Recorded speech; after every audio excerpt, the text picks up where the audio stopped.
애 떨어진 게 슬퍼할 일이냐. 젊으면 또 가지지. 밥이나 해. 수술한 지 사흘째, 아직 출혈도 멈추지 않은 제게 시어머니가 던진 말이었습니다.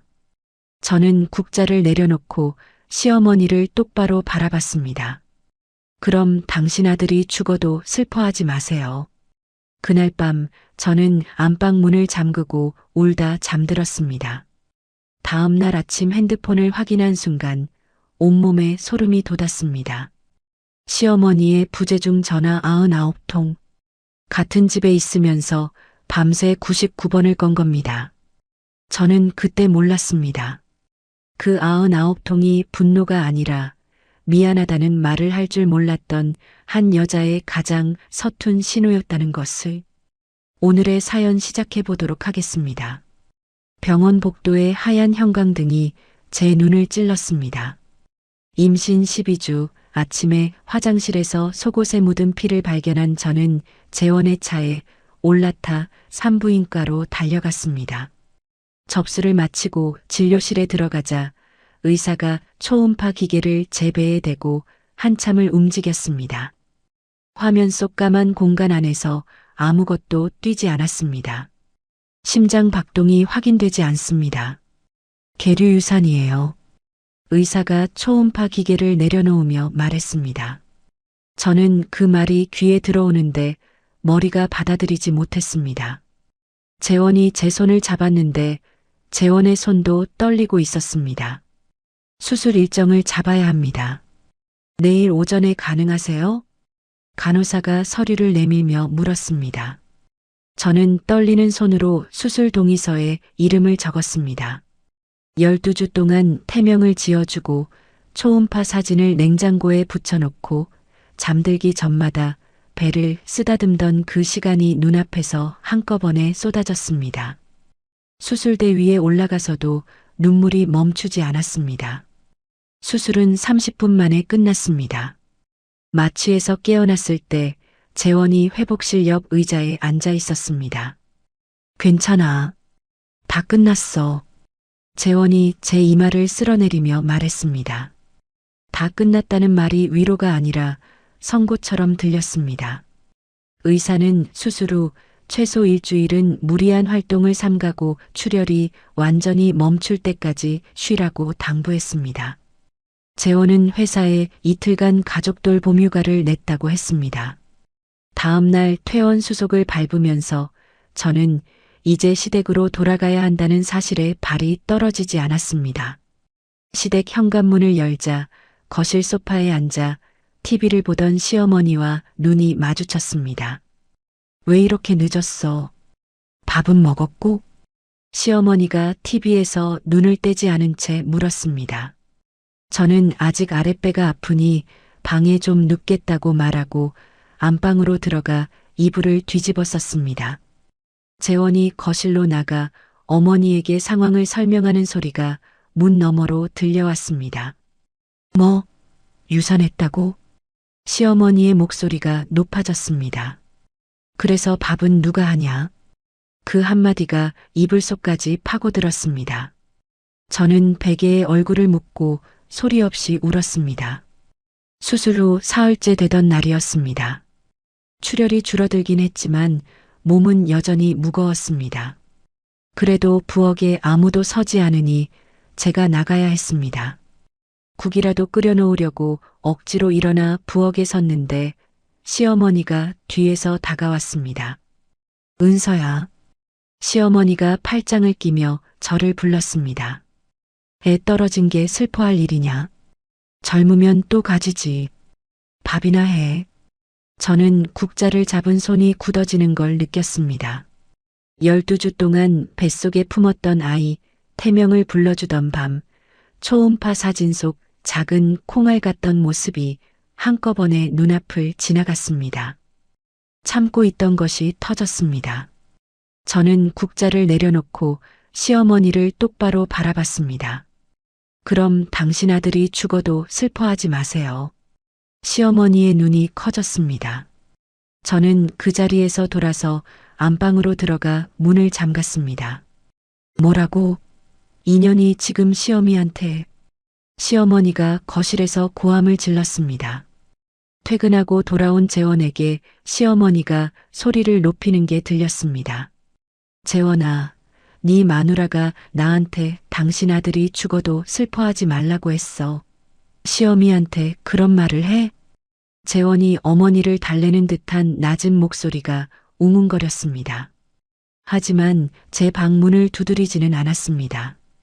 시어머니의 말보다 그 사실이 더 깊이 박혔습니다. 한참을 울다가 핸드폰을 무음으로 바꾸고 이불 속으로 파고들었습니다.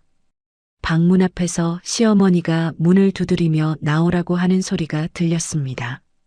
저는 대답하지 않았습니다. 한참 뒤 문 두드리는 소리가 멈추더니 무음으로 해놓은 핸드폰 화면이 반복해서 켜지기 시작했습니다. 시어머니가 전화를 걸고 있었습니다. 화면이 꺼졌다 켜졌다를 끝없이 반복했습니다. 저는 핸드폰을 뒤집어 놓고 눈을 감았습니다. 새벽이 되어서야 겨우 잠이 들었습니다. 다음 날 오전 11시가 넘어서 눈을 떴습니다. 핸드폰을 뒤집자 화면에 부재중 전화 99통이 찍혀 있었습니다. 전부 시어머니였습니다. 문자도 수십 개가 와 있었습니다. 전화 받아라, 문 열어, 아침 누가 차리냐, 은서야 나와봐. 순서도 맥락도 없이 뒤죽박죽이었습니다. 같은 집에 있으면서 문을 두드리다가 전화로 바꿔서 밤새 99번을 건다는 게 아무리 화가 나도 정상적인 행동은 아니었습니다. 그때는 그게 무슨 뜻인지까지는 생각이 미치지 않았습니다. 문을 열고 나가자 거실에는 아무도 없었습니다. 식탁 위에 식은 밥과 김치 한 그릇이 놓여 있었습니다. 재원에게 전화를 걸었습니다. 이틀 휴가를 다 쓴 재원은 이미 회사에 가 있었습니다. 엄마 어디 가셨는지 모르겠다. 좀 있으면 오시겠지. 재원의 목소리는 무심했습니다. 저는 식탁 위 식은 밥그릇을 내려다보며 생각했습니다. 이 집에서 제 슬픔은 밥 한 끼보다 가벼운 거구나. 그날 오후 마트 장바구니를 들고 돌아온 시어머니는 저와 눈이 마주치자 아무 말 없이 부엌으로 가서 장을 풀기 시작했습니다. 어젯밤 고함을 지르던 사람이 맞나 싶을 만큼 조용했습니다. 그 침묵이 오히려 더 무겁게 가슴을 눌렀습니다. 저녁 식사 자리에서 재원이 회사 이야기를 꺼냈습니다. 분위기를 무마하려는 게 뻔히 보였습니다. 시어머니는 밥만 떠먹으며 저를 쳐다보지 않았고 저는 밥알을 삼킬 때마다 목이 메어 숟가락을 내려놓았습니다. 식사가 끝나고 안방에 들어온 재원이 입을 열었습니다. 엄마가 원래 그런 사람이야. 너무 마음에 담지 마. 결혼 4년 동안 수십 번은 들었던 말이었습니다. 수술하고 사흘밖에 안 됐는데 밥이나 하라는 게 정상이야? 저는 이불 위에 앉은 채 재원을 올려다봤습니다. 엄마도 손주를 기대했으니까 실망해서 그런 거야. 이해해줘. 재원이 고개를 숙이며 말했습니다. 저는 그 순간 선명하게 알았습니다. 이 사람은 제 편이 아니라 시어머니와 저 사이에서 줄타기를 하고 있을 뿐이라는 것을. 그날 밤 재원이 잠든 옆에서 핸드폰 메모장을 열었습니다. 내가 이 집에서 잃은 것들이라고 제목을 적었습니다. 아이, 자존감, 남편에 대한 신뢰, 이 결혼에 대한 기대, 목록이 한 화면을 넘어갔습니다. 더 이상 이 집에 있으면 안 되겠다는 생각이 천천히 굳어졌습니다. 다음 날 이른 아침 재원이 출근 준비를 하는 틈에 옷가지 몇 벌을 가방에 넣었습니다. 현관에서 운동화 끈을 묶는데 부엌에서 아침 준비를 하던 시어머니가 나왔습니다. 어디 가냐? 시어머니가 국자를 든 채 저를 봤습니다. 친정에 좀 다녀오겠습니다. 저는 고개를 숙이고 현관문을 열었습니다. 갈 거면 가. 대신 그 꼴로 시댁 망신은 시키지 마라. 등 뒤로 날아든 그 말을 안고 미리 호출해 놓은 택시에 올라탔습니다. 차 창문 너머로 시댁 건물이 작아지는 걸 보면서 눈물이 흘렀습니다. 40분쯤 지나 친정에 도착했습니다. 초인종을 누르자 어머니가 문을 열었습니다. 제 얼굴을 본 어머니는 아무 말도 묻지 않고 저를 안아주었습니다. 어머니 품에서 시댁에서 참았던 울음을 전부 쏟아냈습니다. 일단 씻고 자. 이야기는 내일 하자. 어머니가 제 등을 두드리며 말했습니다. 어릴 적 제 방 그대로인 작은 방에 누워서야 비로소 유산 이후 처음으로 어깨에 힘이 풀렸습니다. 다음 날 아침 어머니가 끓여준 미역국을 앞에 놓고 시댁에서 있었던 일을 하나하나 이야기했습니다. 어머니는 시어머니의 말을 듣더니 숟가락을 탁 내려놓았습니다. 유산한 며느리한테 밥이나 하라고? 아무리 시어머니라도 그건 아니지. 어머니의 눈에 불이 켜졌습니다. 하지만 이내 제 손을 잡으며 목소리를 낮췄습니다. 은서야, 참는 게 능사가 아니야. 내 마음을 먼저 지켜. 그 말이 결혼 이후 누구에게도 듣지 못했던 허락 같았습니다. 친정에 온 지 이틀째 재원에게서 전화가 왔습니다. 엄마가 밥도 안 하고 네가 올 때까지 안 먹겠다고 해. 좀 돌아와. 나도 아픈 사람인데 왜 항상 어머니 밥 걱정만 해? 그럼 언제 올 건데? 모르겠어. 저는 전화를 끊었습니다. 사흘째 시어머니에게서 직접 전화가 걸려왔습니다. 너 친정 가서 나 욕하고 다닌다며? 시어머니의 목소리가 수화기 너머로 쏟아졌습니다. 시집와서 해준 게 뭐가 있다고 친정 가서 도망이야. 알고 보니 시어머니가 어머니에게 직접 전화를 걸어 며느리를 보내라고 했다가 단칼에 거절당한 뒤였습니다. 저는 손이 떨렸지만 목소리를 가다듬었습니다. 어머니, 저 몸이 회복되면 연락드리겠습니다. 전화를 끊고 어머니에게 확인하니 어머니가 한숨을 쉬며 말했습니다. 내 시어머니한테 유산한 딸 좀 쉬게 해달라고 했더니 오히려 화를 내더라. 근데 은서야, 이상한 게 있어. 내 시어머니가 같은 말을 전화 통화 중에 3번이나 반복하더라. 화가 나서 그런가 싶기도 하고 좀 이상하기도 하고. 저는 그때 그 말에 크게 주목하지 못했습니다. 나흘째 동네 산부인과에서 유산 후 회복 검진을 받았습니다. 의사가 상태를 확인한 뒤 말했습니다. 몸도 몸이지만 마음 관리도 신경 쓰세요. 유산 후에 우울감이 올 수 있거든요. 진료실을 나서며 생각했습니다. 시어머니도 남편도 해주지 않았던 말을 의사에게서 듣고 있다는 사실이 먹먹했습니다. 대기실에 앉아있는 배부른 임산부들이 눈에 들어왔습니다.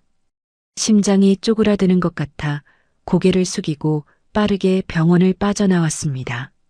일주일이 지나도 돌아가지 않자 재원이 직접 친정으로 찾아왔습니다. 거실에서 마주 앉은 재원이 먼저 입을 열었습니다. 이러면 안 되지 않냐? 부부가 따로 살면 남들이 뭐라고 하겠어. 남들 시선 말고 네가 나한테 하고 싶은 말이 뭔데? 재원이 한참을 뜸들이다 말했습니다. 보고 싶었어? 그 말이 진심인지 시어머니가 시켜서 온 건지 구분할 수가 없었습니다. 저는 재원의 손을 잡아주지 못했습니다. 재원이 돌아간 뒤 어머니가 조심스럽게 말했습니다. 재원이가 나쁜 사람은 아닌데 약한 사람이구나. 저도 고개를 끄덕였습니다. 약한 남편이 저를 얼마나 더 아프게 할 수 있는지는 이미 충분히 경험했습니다. 그날 밤 메모장을 다시 열어 내가 돌아가려면 필요한 것들이라고 적었습니다. 첫 번째 항목은 남편이 내 편이 되겠다는 확실한 각오였습니다. 열흘째 시어머니에게서 문자 한 통이 왔습니다. 네 맘대로 해라. 나도 더 이상 모르겠다. 그것이 포기인지 협박인지 판단이 서지 않았습니다. 그 무렵 저는 유산 후 심리 상담을 받을 수 있는 곳을 검색하기 시작했습니다. 가까운 상담센터에 전화를 걸어 예약을 잡았습니다. 상담사에게 간략히 상황을 설명하자 상담사가 말했습니다. 유산의 슬픔을 제대로 다루지 못한 상태에서 가족 문제까지 겹치면 마음이 심하게 흔들릴 수 있어요. 꼭 오세요. 전화를 끊고 나서 생각했습니다. 전문가의 도움을 받아서라도 제 감정을 정리해 보겠다고. 그것이 제가 할 수 있는 첫 번째 일이었습니다. 친정생활 2주째 되던 날 재원에게서 전화가 왔습니다. 평소와 다른 톤이었습니다. 은서야, 엄마가 병원에서 검사를 받았어. 무슨 검사? 요즘 엄마가 같은 말을 자꾸 반복하고 가스불 끄는 걸 계속 잊어버려서 동네 병원에 모시고 갔거든.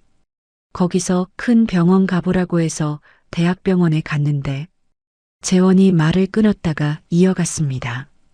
치매 초기래. 저는 귀를 의심했습니다. 치매? 어머니가? 알츠하이머형 치매 초기 의심이라고 했어. 앞쪽 뇌가 줄어드는 소견도 있대. 감정 조절이 어려워질 수 있다고. 전화를 끊고 나서 저는 한참 동안 핸드폰을 쥔 채 멍하니 앉아 있었습니다. 99통의 부재중 전화가 떠올랐습니다. 같은 집에 있으면서 문을 두드리다가 전화로 바꿔서 밤새 99번을 걸었던 시어머니. 전화 받아라, 문 열어, 은서야 나와봐가 뒤죽박죽으로 섞여 있던 문자들. 어머니가 했던 말도 겹쳐졌습니다. 내 시어머니가 같은 말을 3번이나 반복하더라. 그것이 단순한 분노가 아니라 이미 시작되고 있던 병의 징후였을 수 있다는 생각에 등줄기가 서늘해졌습니다. 어머니에게 시어머니의 치매 진단 이야기를 하자 어머니도 한참 말이 없었습니다. 그러고 보니 전화할 때 좀 이상하다 싶었어. 화가 나서 그런가 했는데 병이었을 수도 있겠구나. 저는 고개를 끄덕였지만 마음이 복잡했습니다. 병이 있다고 해서 제가 받은 상처가 사라지는 건 아니니까요. 며칠 후 재원이 검사 결과지를 사진으로 보내왔습니다. 전두엽 위축 소견, 감정 조절 및 충동 억제 능력 저하 가능성이라고 적혀 있었습니다. 저는 화면을 한참 들여다봤습니다. 시어머니가 제게 던졌던 말들 중 일부가 병의 초기 증상이었을 수도 있다는 생각이 들었습니다. 하지만 그것을 알게 된다고 해서 가슴에 박힌 가시가 빠지지는 않았습니다. 시어머니의 치매 소식이 시댁 쪽에 퍼지면서 시어머니의 친여동생인 김영순 이모님이 재원에게 연락을 해왔습니다. 시아버지가 돌아가신 뒤 시어머니와 가장 가까이 지내온 분이었습니다. 재원아, 언니가 요즘 이상하다 싶었는데 역시나구나.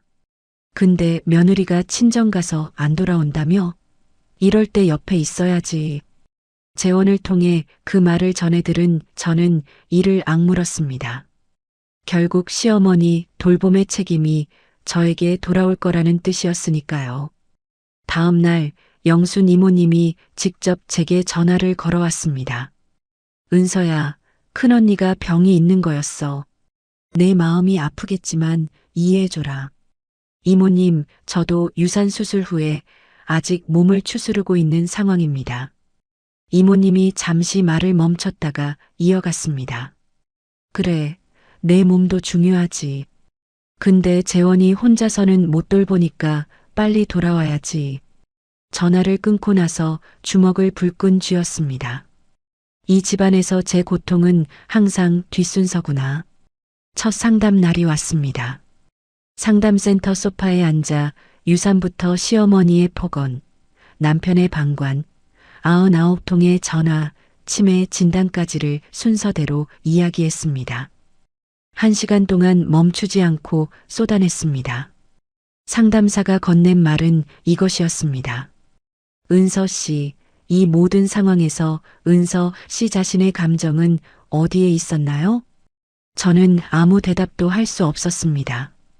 결혼 이후 줄곧 시어머니의 기분, 남편의 입장, 집안의 체면만 살피며 살았습니다. 정작 제 감정이 어디 있는지 한 번도 들여다본 적이 없었다는 걸 그제야 알았습니다. 상담을 마치고 나오는 길에 재원에게서 영상통화가 걸려왔습니다. 화면 속에 시어머니가 보였습니다. 거실에서 혼자 중얼거리며 돌아가신 시아버지 사진이 있는 앨범을 넘기고 있었습니다. 엄마가 아버지 사진 보면서 자꾸 말을 걸어. 나 혼자 감당이 안 돼. 재원의 목소리가 지쳐 있었습니다. 화면 속 시어머니의 모습을 보면서 저는 처음으로 다른 느낌을 받았습니다. 강하고 무서운 시어머니가 아니라 병들어가는 한 사람의 모습이 거기 있었습니다.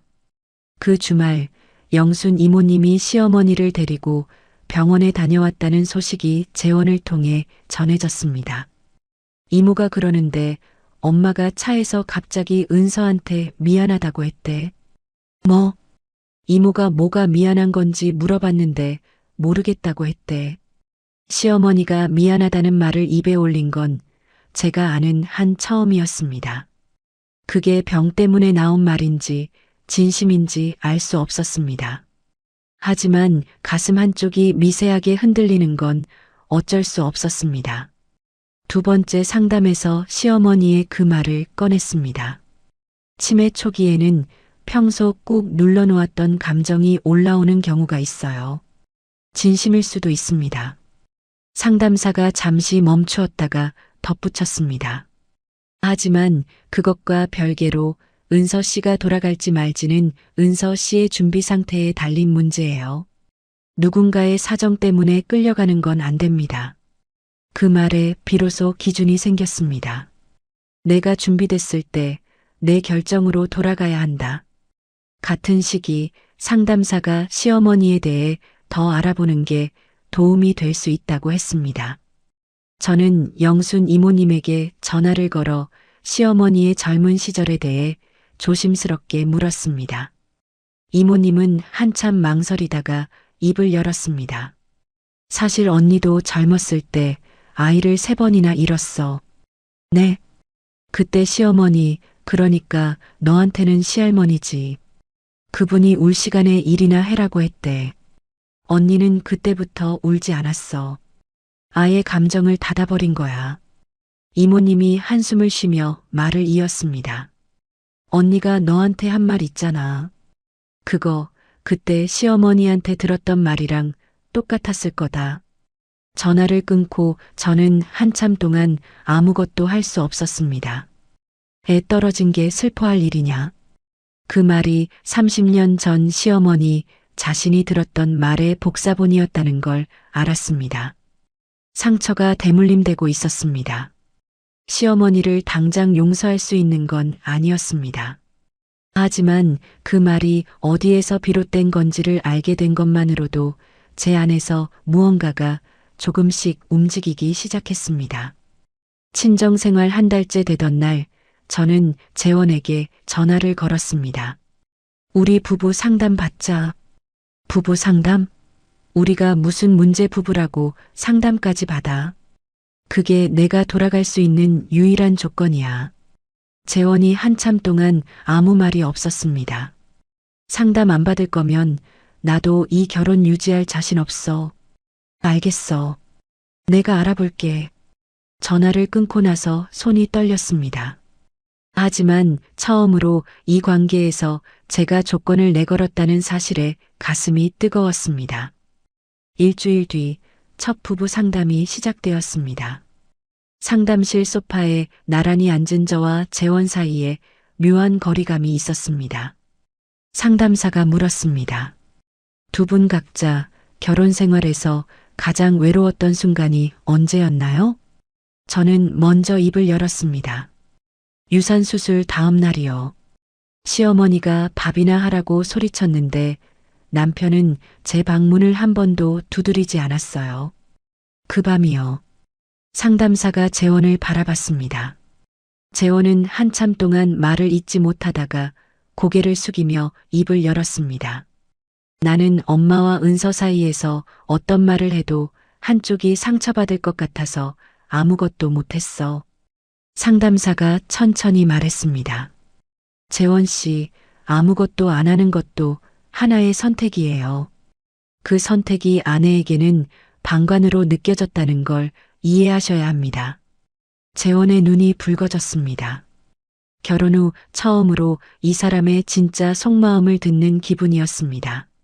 상담 3회기 즈음이었습니다. 재원이 상담이 끝난 뒤 근처 카페에서 커피를 내려놓으며 먼저 말을 꺼냈습니다. 엄마가 너한테 한 말이 얼마나 잔인했는지 나는 제대로 몰랐던 것 같아. 미안해. 저는 커피잔을 감싼 채 한참 동안 아무 말도 하지 않았습니다. 4년치 상처가 한 번의 사과로 녹을 수 있는 게 아니었습니다. 고마워. 근데 말뿐이면 안 돼. 행동으로 보여줘. 재원이 고개를 끄덕였습니다. 노력할게. 확신할 수는 없었습니다. 하지만 씨앗이 심어졌다는 감각은 분명히 있었습니다. 부부 상담과 함께 개인 상담도 이어갔습니다. 상담사가 잃은 아이에게 편지를 써보자고 제안했습니다. 저는 상담실에서 빈 종이를 앞에 두고 펜을 들었습니다. 엄마가 너를 지켜주지 못해서 미안해. 하지만 너는 분명 엄마한테 와 있었고 엄마는 너를 사랑했어. 펜을 잡은 손이 멈추지 않을 만큼 울었습니다. 그 편지를 쓰고 난 뒤에야 비로소 12주짜리 작은 생명을 제대로 보내줄 수 있었습니다. 친정에서 지낸 지 한 달 반이 지났습니다. 저는 시댁에 돌아가기로 결심했습니다. 단, 이전과 같은 방식으로는 돌아가지 않기로 했습니다. 재원에게 3가지 조건을 내밀었습니다. 첫째, 시어머니 돌봄은 나 혼자 떠맡지 않고 전문 도움을 받는다. 둘째, 갈등이 생기면 피하지 말고 나랑 같이 해결한다. 셋째, 부부 상담은 최소 6개월 이상 계속한다. 재원이 3가지 모두 고개를 끄덕였습니다. 저는 어머니에게 말했습니다. 엄마, 나 돌아갈게요. 이번에는 끌려가는 게 아니라 제가 선택해서 가는 거예요. 어머니가 제 손을 꽉 잡으며 말했습니다. 그래, 네가 결정한 거면 엄마는 믿는다. 근데 힘들면 언제든 와. 시댁 현관문을 열자 시어머니가 거실에 앉아 있었습니다. 한 달 반 전 떠날 때보다 눈에 띄게 수척해져 있었습니다. 시어머니가 저를 보더니 짧게 말했습니다. 왔어? 그 한마디에 적대감은 없었습니다. 네, 왔습니다, 어머니. 돌아온 첫 주, 저는 지역 치매안심센터에 시어머니를 등록하는 절차를 밟았습니다. 센터에서 사회복지사 민경이 집에 방문해서 시어머니의 상태를 살폈습니다. 어머님, 오늘 날짜가 언제인지 아세요? 날짜? 그게 몇 월이더라. 시어머니가 눈을 깜빡이며 고개를 갸웃거렸습니다. 민경이 몇 가지 질문을 더한 뒤 저를 불러 따로 이야기했습니다. 주 3회 주간 보호 프로그램을 연결해 드릴게요. 그리고 혹시 모르니까 위치 확인이 되는 치매 안심 팔찌도 신청해 두세요. 아직 배회 증상은 없으시죠? 네, 아직은 없습니다. 그리고 보호자분도 지치지 않도록 본인만의 시간을 꼭 확보하세요. 민경의 말에 어깨가 조금 가벼워지는 느낌이 들었습니다.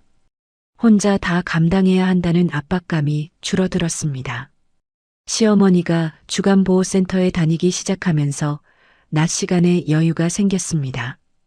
결혼 전 격리로 일하면서 다뤘던 회계가 떠올랐습니다. 집 근처 학원의 전산회계 단기 과정에 등록했습니다. 실무에서 다뤘던 내용이라 감을 되살리는데 생각보다 오래 걸리지 않았습니다.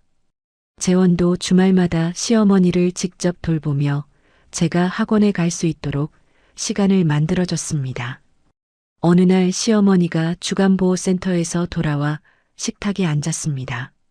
저를 물끄러미 바라보더니 입을 열었습니다. 은서야, 내가 그때 너한테 뭐라고 했었지? 심장이 쿵 내려앉았습니다. 어머니, 어떤 때요? 모르겠다.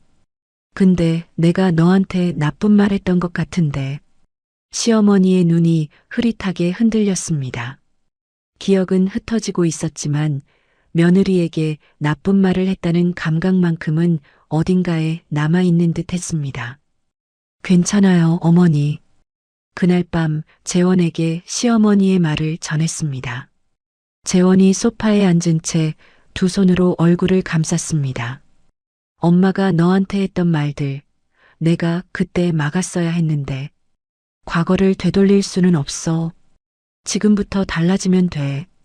재원이 고개를 들어 저를 바라봤습니다. 우리는 오랜만에 나란히 소파에 앉아 시어머니의 치매를 어떻게 함께 대처할 건지, 우리의 앞날을 어떻게 만들어갈 건지 이야기했습니다.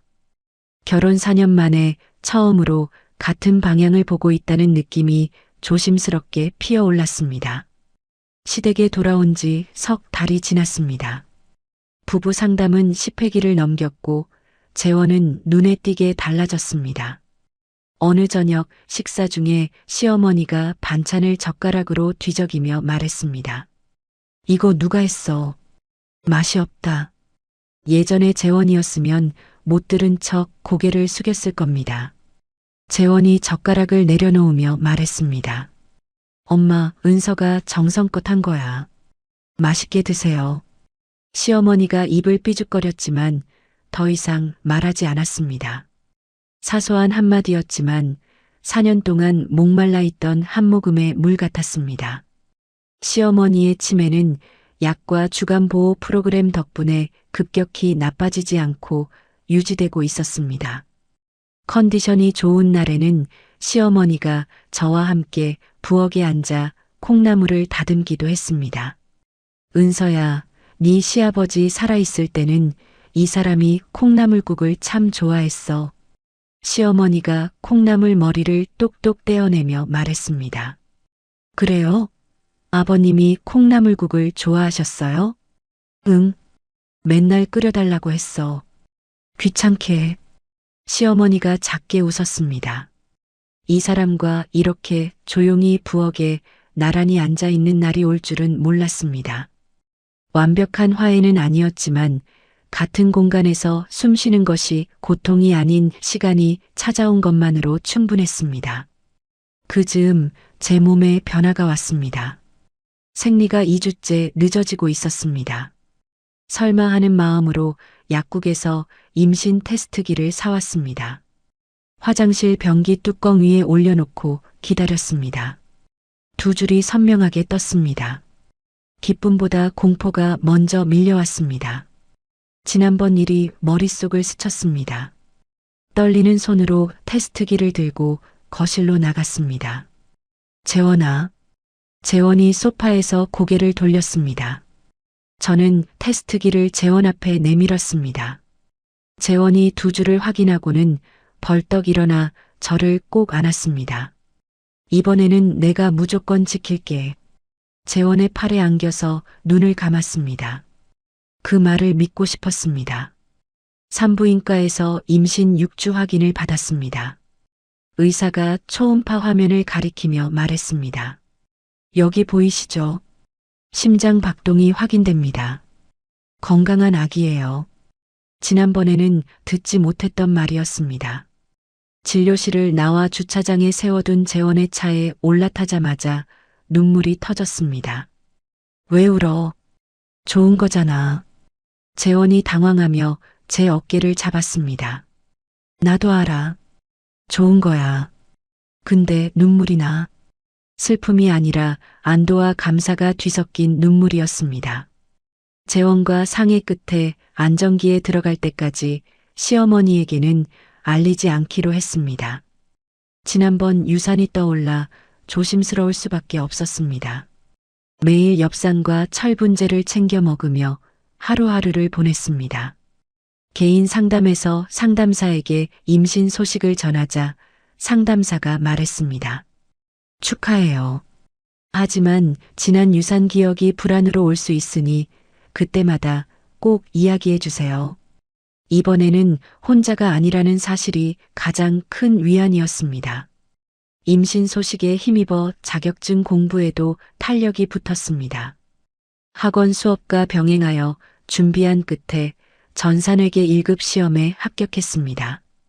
도서관 열람실에서 합격 문자를 확인하고 주먹을 불끈 쥐었습니다. 그날 저녁 재원이 퇴근길에 케이크를 사들고 왔습니다. 축하해. 내 아내가 최고다. 재원이 케이크 상자를 식탁에 올려놓으며 웃었습니다. 시어머니가 부엌에서 나와 케이크를 보더니 물었습니다. 무슨 좋은 일 있냐? 어머니, 시험에 붙었어요. 시험? 무슨 시험? 회계 자격증이요. 시어머니가 고개를 끄덕이며 짧게 말했습니다. 잘했네. 이 집에서 한 번도 들어보지 못했던 인정의 말에 코끝이 찡했습니다. 임신 12주가 되었습니다. 지난번 아이를 잃었던 바로 그 주수였습니다. 병원에서 정밀 초음파를 받으며 손을 꽉 쥐고 있었습니다. 아기 잘 자라고 있어요. 이상 소견 없습니다. 의사가 화면을 돌려 보여주며 말했습니다. 눈물이 쏟아졌습니다. 재원도 옆에서 눈시울을 붉혔습니다. 병원 주차장에서 한참 동안 서로를 안고 있었습니다. 12주의 고비를 넘겼습니다. 안정기에 접어들어 시어머니에게 임신 소식을 조심스럽게 전했습니다. 어머니, 드릴 말씀이 있어요. 시어머니가 TV 리모컨을 내려놓고 저를 봤습니다. 저 아기가 생겼어요. 어머니 손주요. 시어머니가 멍한 표정을 짓다가 되물었습니다. 아기가 온대? 네, 어머니. 시어머니의 눈에 눈물이 고였습니다. 잘됐다. 잘됐어. 시어머니가 같은 말을 반복했습니다.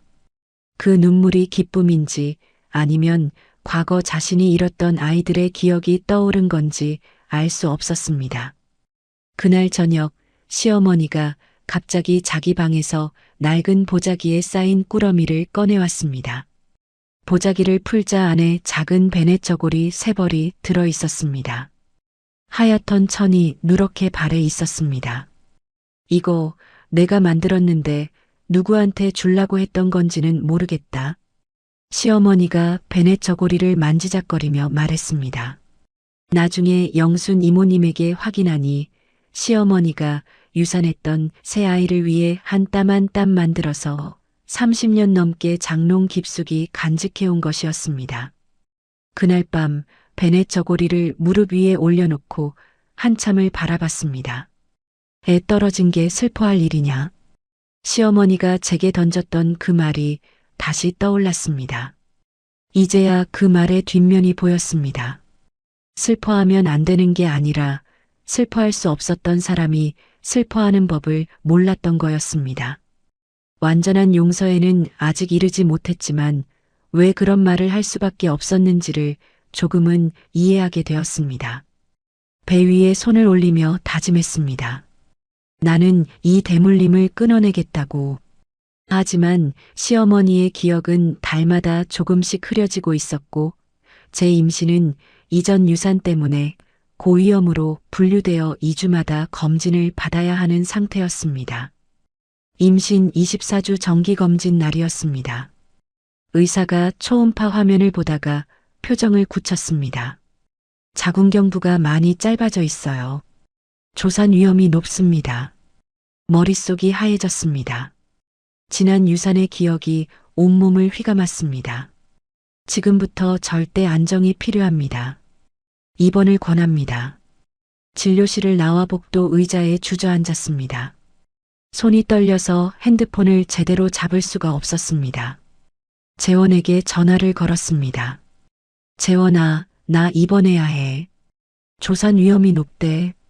지금 바로 갈게. 회사 빠져나올게. 전화를 끊고 나서 한 가지 생각이 머리를 쳤습니다. 내가 입원하면 시어머니는 누가 돌보지? 재원이 병원에 도착한 뒤 둘이서 머리를 맞대고 방법을 찾았습니다. 주간보호 횟수를 주 5회로 늘리고 저녁은 재원이 퇴근 후 직접 챙기기로 했습니다. 하지만 야근이 잦은 재원의 근무 여건으로는 빈틈이 생길 수밖에 없었습니다. 영순 이모님에게 전화를 걸었습니다. 이모님, 죄송한데 제가 입원을 하게 돼서요. 어머니를 좀 봐주실 수 있으세요? 입원? 왜? 아기 괜찮아? 조산 위험이 있어서 절대 안정이래요. 이모님이 잠시 침묵하다가 말했습니다.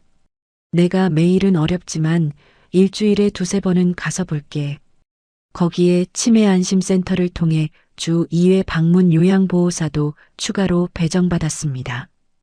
여러 사람의 손을 빌려 겨우 돌봄 체계를 꾸렸습니다. 불완전했지만 그게 최선이었습니다. 입원 첫날 밤 병원 침대에 누워 천장을 바라봤습니다. 불과 몇 달 전 시어머니와 나란히 콩나물을 다듬던 그 평온한 시간이 얼마나 짧고 소중했는지를 뼈저리게 느꼈습니다. 태동이 느껴질 때마다 배를 쓰다듬었습니다. 부디 건강하게 버텨줘. 간호사가 태아 심장 소리를 확인하는 기계를 배에 붙일 때마다 심장이 조여왔습니다. 밤마다 재원에게 영상통화를 걸어 시어머니 상태를 확인했습니다. 화면 속 시어머니가 내가 없는 거실을 서성이고 있었습니다. 은서 어딨어? 은서 밥 먹었어? 시어머니가 같은 말을 반복했습니다. 재원이 카메라를 돌려 시어머니의 얼굴을 비췄습니다. 시어머니의 눈이 불안하게 흔들리고 있었습니다. 저는 입원실에서 소리 없이 울었습니다. 입원 3일째 재원에게서 다급한 전화가 왔습니다. 은서야, 엄마가 새벽에 혼자 집을 나갔어. 뭐? 치매 안심 팔찌 위치 추적으로 찾긴 했는데 경찰이 2km 떨어진 사거리에서 발견했어. 어머니 다치신 데는 없어? 다치진 않았어. 근데 경찰한테 며느리 찾으러 간다고 했대. 병원이 어딘지는 모르면서. 재원의 목소리가 떨리고 있었습니다. 엄마 치매가 갑자기 확 나빠진 것 같아. 전화기를 붙잡은 채 침대에서 일어나지도 못하면서 죄책감과 걱정이 동시에 목을 조였습니다. 시어머니의 야간 배회 사건 이후 담당 신경과 의사가 치매가 초기를 지나 중기로 접어들고 있다며 약을 조정했습니다. 야간 돌봄을 보강해야 한다는 소견도 나왔습니다. 사회복지사 민경이 재원에게 연락해서 장기요양 등급 재심사를 신청해보자고 했습니다.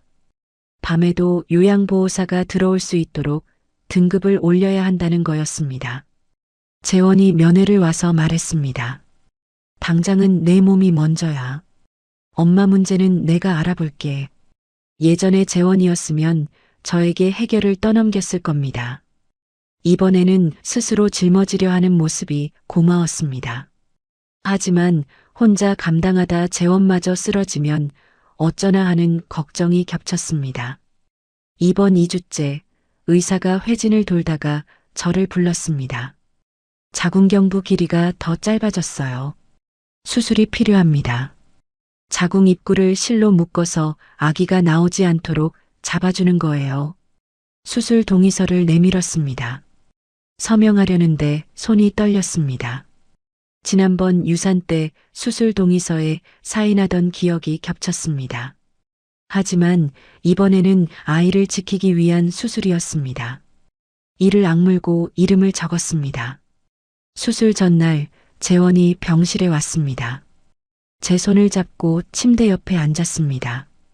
잘 될 거야. 우리 셋 다 괜찮을 거야. 나, 재원, 뱃속 아이. 그 셋이라는 단어에서 우리가 가족이 되어가고 있다는 걸 느꼈습니다. 수술은 무사히 끝났습니다. 하지만 의사는 출산까지 계속 입원해 있어야 할 수 있다고 했습니다. 최소 2~3달을 병원에서 보내야 한다는 현실에 막막했습니다. 재원은 낮에는 회사, 저녁에는 시어머니 상태 확인, 주말에는 병원 면회를 오가며 눈에 띄게 야위어 갔습니다. 어느 면회 날 병실 의자에 앉자마자 재원이 잠들어 버렸습니다. 고개가 옆으로 꺾인 채 입이 벌어져 있었습니다. 이 사람도 한계에 가까워지고 있다는 걸 알았지만 침대에서 일어나 안아줄 수조차 없었습니다. 그때 친정어머니 순옥이 소식을 듣고 나섰습니다. 재원에게 전화해서 시어머니를 돌봐주겠다고 했습니다. 어머니, 그건 안 됩니다. 어머니까지 고생시킬 수 없어요. 재원이 사양했지만 어머니는 단호했습니다. 며느리가 입원해 있고 아들이 쓰러지기 직전인데 사돈끼리 이때 안 도우면 언제 돕냐? 내가 아침에 가서 저녁에 돌아올게. 어머니는 다음 날부터 매일 아침 버스를 타고 시댁에 가서 시어머니와 함께 지내다가 저녁에 돌아가는 생활을 시작했습니다. 영순 이모님은 어머니가 오가는 걸 보고 재원에게 말했다고 합니다. 사돈 어른이 이렇게까지 해주시다니 고맙다고 꼭 전해라. 어머니가 낮 시간에 시어머니와 함께 지내는 동안 뜻밖의 일이 벌어졌습니다. 시어머니가 어머니에게 갑자기 말을 꺼낸 겁니다. 나도 애를 셋이나 떨어뜨렸어. 근데 우리 시어머니가 울지 말라고 했어. 울면 안 된다고. 그래서 안 울었어. 어머니는 그 말을 듣고 한참 아무 말도 하지 못하다가 시어머니의 손을 잡아주었다고 합니다. 어머니가 영상통화로 이 이야기를 전해줬을 때 저는 병원 침대 위에서 베네저고리 세 벌을 떠올렸습니다. 같은 여자로서, 같은 엄마로서 내 시어머니가 불쌍하더라. 어머니가 조심스럽게 덧붙였습니다. 이 사람은 30년 동안 한 번도 울지 못했구나. 눈물이 멈추지 않았습니다. 입원 생활이 한 달을 넘기면서 체력도 마음도 바닥을 치는 날이 잦아졌습니다. 어떤 날은 태동이 한동안 느껴지지 않아 간호사를 다급하게 불렀다가 아기가 잠들어 있던 거라는 말에 가슴을 쓸어내렸습니다. 어떤 날은 시어머니가 어머니에게 은서가 누구야? 라고 물었다는 소식을 듣고 심장이 무너지는 기분이었습니다. 침대에 누워 할 수 있는 것이 아무것도 없다는 무력감이 저를 짓눌렀습니다. 하지만 배 위에 손을 올리면 느껴지는 작은 발길질이 있었습니다. 그것 하나의 의지에 하루하루를 버텨냈습니다. 이번 2달째에 접어든 임신 34주 의사가 회진을 돌며 말했습니다. 아기가 잘 버텨주고 있어요. 자궁 상태도 안정적입니다. 37주까지만 가면 정상 분만도 가능합니다. 아직 3주가 남았습니다. 긴장을 놓을 수 없었습니다. 재원에게 전화하자 재원이 말했습니다. 3주. 우리 할 수 있어. 그 우리가 이제는 빈말이 아닌 진심으로 들렸습니다. 같은 시기 시어머니의 장기요양 등급 재심사 결과가 나왔습니다. 3등급 판정을 받아 밤에도 요양보호사가 들어올 수 있게 되었습니다. 낮에는 주간보호센터, 오후에는 어머니의 방문, 밤에는 요양보호사. 3중 체계가 갖춰지면서 재원의 어깨가 조금 펴졌습니다. 사회복지사 민경이 재원에게 전화해서 말했다고 합니다. 상태 변화에 따라 등급 재조정하고 추가 서비스도 연결해 드릴게요. 혼자 안고 가지 마세요. 재원이 면회 와서 의자에 앉으며 말했습니다. 드디어 숨통이 좀 트인다. 그 말 한마디에 지난 2달간의 피로가 고스란히 묻어 있었습니다. 돌봄 체계가 안정되자 어머니는 매일 방문을 주 34회로 줄였습니다. 돌아가기 전날 어머니가 저에게 전화했습니다. 은서야, 오늘 내 시어머니가 나를 보고 사돈이라고 불렀어. 좋은 날도 있고 나쁜 날도 있는 거더라. 엄마, 진짜 감사해요. 내 딸이 못하는 걸 내가 대신한 거다. 고마워할 거 없어. 어머니의 담담한 목소리에 또 눈물이 났습니다. 임신 36주 마지막 정밀 초음파를 받았습니다. 아기 몸무게 2.7kg, 주수에 비해 양호합니다. 다음 주에 실을 풀고 자연 진통을 기다려 봅시다. 2달 넘게 누워만 있던 다리가 부들부들 떨렸습니다. 드디어 끝이 보였습니다. 침대 위에서 두 손을 모아 눈을 감았습니다. 조금만 더 기다려줘. 엄마가 꼭 건강하게 만날게. 37주에 접어든 날 새벽이었습니다. 배가 규칙적으로 단단해지기 시작했습니다. 간호사가 확인한 뒤 말했습니다. 자궁문이 열리기 시작했어요. 분만실로 옮깁시다. 재원에게 전화를 걸었습니다. 재원아, 진통 왔어. 지금 바로 간다. 진통 간격이 점점 좁아졌습니다. 침대 난간을 양손으로 붙잡고 이를 악물었습니다. 이 아이는 반드시 내 품에 안는다. 그 생각 하나로 고통을 견뎠습니다. 재원이 분만실에 도착해서 제 손을 잡았습니다. 지난 수개월간의 공포와 불안이 한꺼번에 밀려왔습니다. 무서워. 괜찮아. 내가 여기 있어. 4시간이 지났습니다. 아이가 세상 밖으로 나왔습니다. 첫 울음소리가 분만실을 가득 채웠습니다. 온몸에 힘이 빠지면서 동시에 지금까지 느껴본 적 없는 벅찬 감정이 밀려왔습니다. 건강한 여자아기입니다. 3.1kg. 의사가 말했습니다. 간호사가 아기를 제 가슴 위에 올려주었습니다. 작고 붉은 얼굴이 보였습니다. 드디어 만났다. 엄마가 너 진짜 만났다. 재원도 아기의 작은 손을 만지며 소리 없이 눈물을 흘리고 있었습니다. 출산 다음 날 재원이 시어머니를 병원에 모시고 왔습니다. 시어머니가 병실 입구에서 멈칫거렸습니다. 여기가 어디야? 엄마, 은서가 아기 낳았어. 손녀 보러 온 거야. 재원이 시어머니의 팔을 잡고 천천히 병상 옆으로 이끌었습니다. 신생아실에서 데려온 아기를 제가 시어머니 팔에 안겨드렸습니다. 시어머니가 작은 얼굴을 한참 내려다봤습니다. 예쁘다 예뻐. 시어머니가 중얼거렸습니다. 그러더니 고개를 들어 저를 바라봤습니다. 시어머니의 눈이 맑았습니다. 수고했어, 우리 며느리. 그 4글자를 듣는 순간 준비하지 못한 울음이 터졌습니다. 시어머니가 저를 우리 며느리라고 부른 건 결혼 4년 동안 기억에 없는 일이었습니다. 치매로 많은 것을 잃어가는 와중에도 이 순간만큼은 시어머니의 눈이 또렷했습니다. 그 또렷함이 언제까지 유지될지 알 수 없기에 더더욱 이 순간이 귀했습니다. 재원이 시어머니와 저와 아기의 모습을 핸드폰에 담으며 조용히 말했습니다. 우리 가족이다. 퇴원하는 날 병원 로비에서 친정어머니가 꽃다발을 들고 기다리고 있었습니다. 어머니가 아기를 받아 안으며 말했습니다. 우리 외손녀 할미가 얼마나 기다렸는지 모른다. 저는 어머니 옆에 서서 말했습니다. 엄마, 내가 해냈어요. 어머니가 제 어깨를 꽉 잡았습니다. 그래, 네가 해냈어. 대단하다 우리 딸. 시댁에 돌아오자 현관에 재원이 미리 준비해둔 아기 침대와 모빌이 놓여 있었습니다. 거실 벽에는 환영합니다. 우리 아가라고 적힌 재원의 서툰 글씨 현수막이 걸려 있었습니다.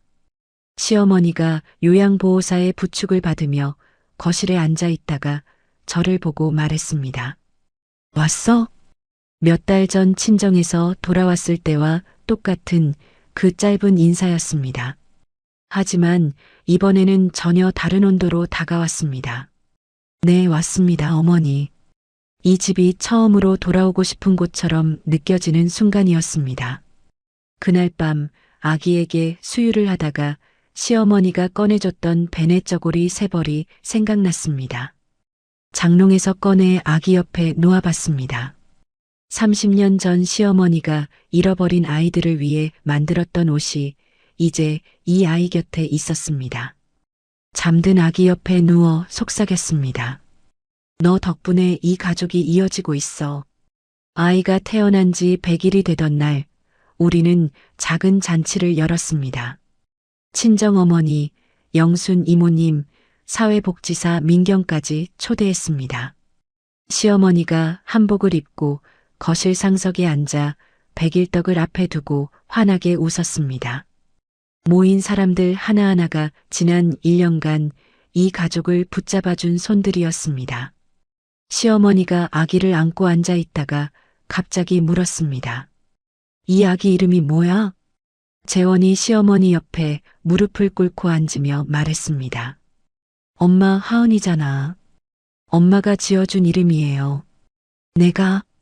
시어머니가 고개를 갸웃거렸습니다. 한 달 전이었습니다. 시어머니가 유독 맑은 날 아기 이름 이야기가 나왔을 때 시어머니가 불쑥 말했었습니다. 하은이가 좋겠다. 은서 은자 넣어서. 재원과 저는 서로를 바라봤습니다. 시어머니가 며느리 이름을 손주에게 넣자고 하다니. 결혼 4년 동안 한 번도 없던 일이었습니다. 재원이 놀란 얼굴로 물었었습니다. 엄마, 진짜 하은이로 할까? 응. 이쁘잖아. 하은이. 시어머니가 고개를 끄덕이며 아기를 내려다봤었습니다. 우리는 그 마음을 그대로 받아들였습니다. 이미 시어머니는 그 기억을 잃었지만 아이의 이름 속에 시어머니의 마음은 남아있을 거였습니다. 잔치가 끝나고 손님들이 돌아간 뒤 재원이 부엌에서 설거지를 하며 말했습니다. 우리 많이 왔다. 그치? 저는 식탁을 정리하다가 손을 멈췄습니다. 1년 전 이 부엌에서 국자를 내려놓고 시어머니에게 소리쳤던 밤이 떠올랐습니다. 같은 부엌인데 공기가 완전히 달랐습니다. 응, 많이 왔어. 재원이 고무장갑을 낀 채로 어색하게 저를 안았습니다. 고마워. 포기하지 않아줘서. 고무장갑의 물기가 등에 묻었습니다. 아무렇지도 않았습니다. 그해 가을, 저는 전산회계 자격증을 바탕으로 집에서 가까운 세무사 사무실에 파트타임으로 취직했습니다. 하은이는 어린이집에 다니기 시작했습니다. 시어머니는 주간보호센터와 야간 요양보호사의 돌봄 아래 안정적으로 생활하고 있었습니다. 좋은 날에는 시어머니가 하은이를 보며 말했습니다. 우리 하은이 며느리 닮았네. 나쁜 날에는 저를 알아보지 못하고 물었습니다. 누구세요? 저는 좋은 날을 하나도 놓치지 않겠다는 마음으로 시어머니와의 순간순간을 핸드폰에 기록했습니다. 기억을 잃어가는 사람 곁에서 제가 할 수 있는 건 그것뿐이었습니다. 어느 날 핸드폰 메모장을 열다가 오래전에 써둔 목록을 발견했습니다. 내가 이 집에서 잃은 것들, 아이, 자존감, 남편에 대한 신뢰, 이 결혼에 대한 기대. 저는 그 아래에 새로운 제목을 추가했습니다. 내가 이 집에서 되찾은 것들, 하은이, 나 자신의 목소리, 남편의 변화, 불완전하지만 진심인 가족, 잃은 것과 되찾은 것이 나란히 있는 화면을 바라봤습니다. 제 결혼 생활은 이 두 목록 사이에서 만들어지고 있었습니다. 출근 첫날 저녁 퇴근하고 돌아와 하은이를 안아 올린 뒤 시어머니에게 말했습니다. 어머니, 저 오늘 첫 출근했어요. 시어머니가 잠시 저를 바라보다가 말했습니다. 그래, 힘들었겠다. 밥 먹어. 웃음이 나왔습니다. 밥 먹어가 한때는 저를 가장 아프게 한 맥락의 말이었습니다. 밥이나 해. 밥은 누가 하냐? 그 말들이 칼처럼 가슴에 꽂혔던 시간이 있었습니다. 하지만 지금 시어머니의 밥 먹어는 달랐습니다. 이 사람이 할 줄 아는 유일한 방식의 걱정이고 애정이라는 걸 이제는 알았습니다. 네, 어머니. 같이 먹어요. 저는 시어머니 옆에 앉아 수저를 들었습니다. 그날 밤 하은이를 재우고 방에 돌아왔습니다. 불을 끄려는데 핸드폰 화면에 알림이 떠 있었습니다. 시어머니의 부재중 전화 한 통. 제가 하은이를 재우는 동안 거실에서 건 거였습니다. 1년 전 99통의 부재중 전화가 떠올라 잠시 멈추었습니다. 핸드폰을 들고 시어머니 방으로 갔습니다. 문을 열자 시어머니는 이미 잠들어 있었습니다. 이불이 배 아래로 내려가 있었습니다. 가만히 이불을 끌어올려 어깨까지 여며들였습니다.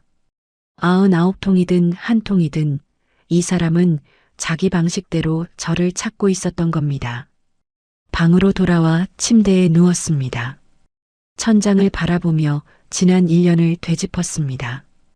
유산의 고통, 시어머니의 폭언, 남편의 방관, 친정에서의 눈물, 치매 진단, 베넷저고리 3벌, 병원 침대에서 보낸 2달, 분만실에서 울려 퍼진 첫 울음소리, 시어머니의 수고했어, 우리 며느리, 그리고 지금 이 조용한 밤, 그 모든 것을 통과해 여기까지 온 내가 대단하다고 처음으로 스스로에게 말해줬습니다. 옆에서 재원이 숨을 고르며 자고 있었습니다.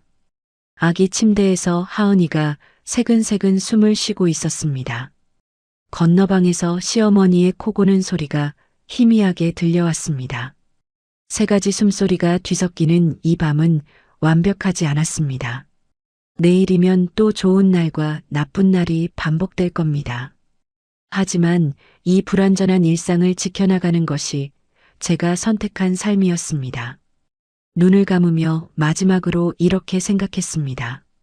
99통의 전화는 미안하다는 말을 할 줄 몰랐던 한 여자의 가장 서툰 사과였다고. 시어머니의 99통의 전화를 처음 봤을 때 저는 그게 분노라고만 생각했습니다. 왜 이 사람은 며느리를 이렇게까지 괴롭히는 걸까? 왜 사람의 슬픔을 슬픔으로 봐주지 못하는 걸까? 하지만 시간이 지나고 나서야 알게 되었습니다. 시어머니도 젊은 시절 3번이나 아이를 잃었다는 것을, 그때 시어머니의 시어머니에게 들었던 말이 30년이 지나 제게 그대로 돌아왔다는 것을, 울지 못했던 사람은 다른 사람의 울음도 받아줄 수가 없었던 겁니다. 가족이라는 이름 아래 우리는 참 많이 다치고 참 많이 상처를 줍니다. 하지만 그 상처 속에서도 서툴게나마 손을 내미는 사람이 있고 그 손을 잡아주는 사람이 있습니다. 시어머니의 밥 먹어가 처음에는 칼이었지만 나중에는 그 사람이 할 줄 아는 유일한 온기였다는 것을 알게 되었을 때 저는 비로소 이 가족 안에서 제 자리를 찾을 수 있었습니다. 완벽한 가족은 없습니다. 완벽한 화해도 없습니다. 다만 어제보다 오늘 조금 더 이해하려고 애쓰는 마음, 그것만이 가족을 가족으로 이어주는 거라고 생각합니다. 이야기를 끝까지 들어주신 분이 계시다면 잘 들었다고 댓글 하나만 남겨주세요. 감사합니다.